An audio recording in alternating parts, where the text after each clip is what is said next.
people who have the responsibility for supervising others who are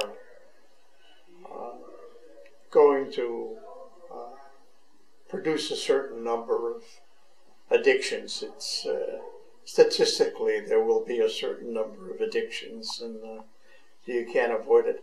I think the biggest thing that all of us have to do is to be aware of how it affects us. You can see the suffering of the person who's addicted, but oftentimes we miss how it's affecting us. That it will engender things that will tend to make us angry, tend to make us cynical at times.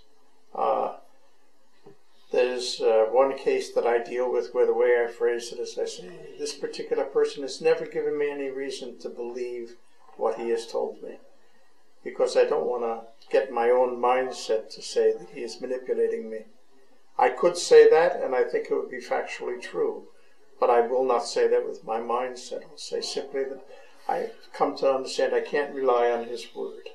That's all, simple as that.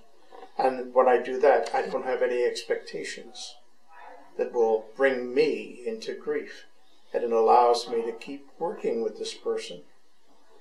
Austin Ripley was said to have replied one time, they said he asked them, Mr. Ripley, how many chances do you give a man?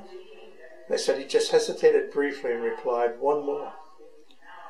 And if I am going to be involved in working with people who are struggling with addictions, it is my job to be available to give them a chance at recovery.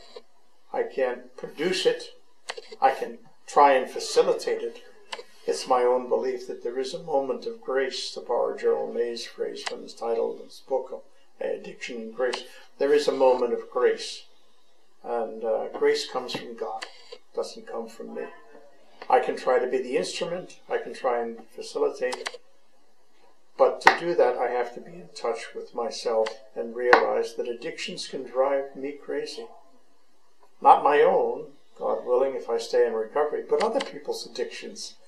So what I would say to religious superiors, anybody who has the responsibility, is you need to be in touch with what it's doing to you, so that you can allow yourself to stay on the on the beam that you'd want to be on, trying to be helpful, trying to accomplish that, facilitate a recovery.